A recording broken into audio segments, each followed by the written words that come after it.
Ganun ang mangyayari. Kasi katulad ng sinasangka ninyo na Vice President ninyo, hindi namin dito sa Pilipinas kasi wala naman talaga Vice President sa Pilipinas eh. Presidente lang ang mayroon kasi yun ang nagtatrabaho.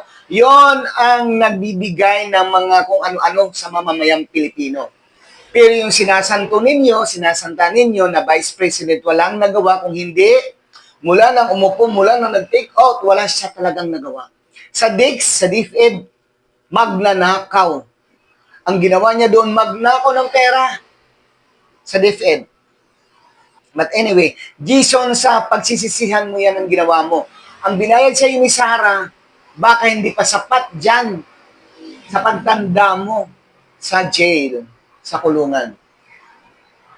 Dapat lang kayo parusahan, ipansak sa loob ng kulungan. Dahil ang gagagawa ng mga bunganga ninyo, tao yun, si PBBM. Yan ang presidente natin, wala kayong galang. Matanda ka na, wala ka pang galang. Hindi ka nag-aano sa mga nakababata sa iyo. Kaya ano nangyari? Mabubulo ka dyan sa bilangguan, Jason Sa. Dila mo luluwa na.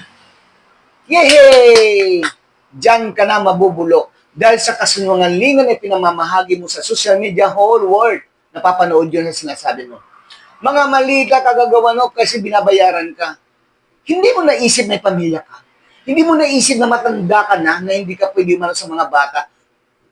Pero di bali, kasi ang mga DDE supporters, lahat in general, wala kayong Diyos. Kasi kung mayroon kayong Diyos, si PBBM hindi niyo sasabihin na bangag, hindi naman totoo yung amo niyo ang mga bangag. Kung may Diyos kayo, matatakot kayo magmura sa presidente. Pero patuloy na minumura ninyo ang presidente. Ang presidente ng Pilipinas ay makatao, maka-Diyos. At hindi magnanakaw, mayaman na yan si PBBM mula maliit pa hanggang paglaki. Hindi yan marunong magnakaw. Hindi magnanakaw yan. Magnakaw man dun sa department niya, hindi siya. Kasi may tira yan. Si First Lady, kababayan ko yan dito sa Tacloban. Mayaman yan dati. Hindi mga basta-basta yan. Oo. Pwede pa. Ayan.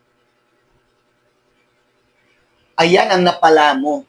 Ito pa, mga DDE supporters, mga bobo. Mga matatalino kayo, mga cum laude kayo.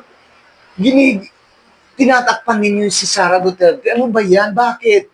Hindi pa naman yata kayo nahalikan ni Sara Duterte. Itong mga bibiles na mga supporters na wala talagang kamuang-muang sa mundo, basta makapag-vlog lang sila, makapagmura sila sa presidente, ang akala nila papansinin sila ni Sara. Natutuwa nga si Sara sa inyo kasi mga siraulo na rin kayo.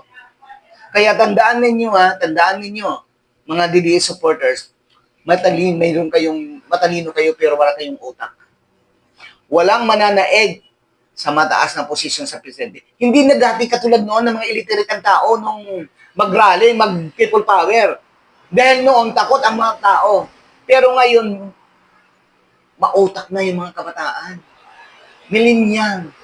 Hindi katulad dati na hinuhuli sila nilalagay sa truck. Dinadamping doon kung sino nangangailan ng mga tao sa people power. Hindi na mangyayari yon. Si Gloria, trying hard para pababay ng PBB, excuse me, mautak na kami. No? Kaya ngayon, mag-ingat-ingat kayo, yung mga DDE supporters, yung mga bangangan ninyo, mag-ingat-ingat kayo. Kasi sunod-sunod yan.